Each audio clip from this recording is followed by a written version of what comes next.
Right, so I'm saving that as a base. Now I'm just going to show you a few principles of what I do.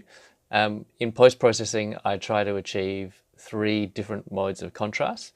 Tonal contrast between areas of light and shadow is the most basic form of contrast, and I'll take you through that. But the other two areas is I'd like to establish some kind of temperature contrast, so warm and cool areas, as well as textural contrast, so have the rocks really stand out and have the sea kind of smooth. And there are various ways to do that. So first I'm going to take you through the temperature contrast, and just one trick to get you there fairly quickly is to change the mode to LAB mode.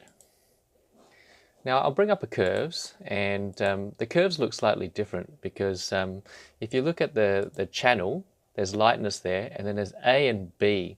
So this is lightness A and B. Now if you think of, we'll start off with B.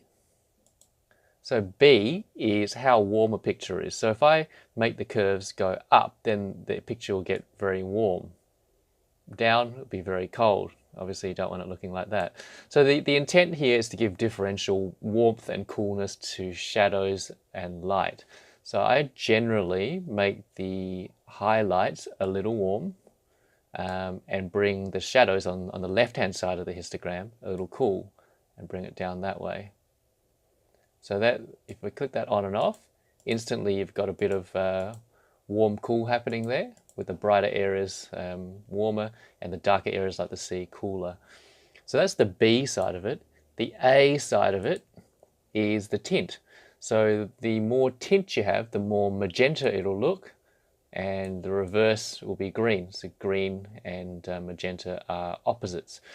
So generally speaking, I like to have the warmer areas slightly on the magenta side and the cooler area slightly on the green side. So once again, you're only making really tiny adjustments. So you see that the rock, the brighter rock just went a little bit more magenta, and the darker areas like down here, you want them to be a little green. So in the shadowed areas, just a little green. You see we barely made any difference there, and barely made any changes on the curve mask, but you know, a nice kind of subtle working point to start off with. So I think that's, and after I'm done with that kind of temperature differentiation or temperature contrast, I change the mode, I flatten it, sorry.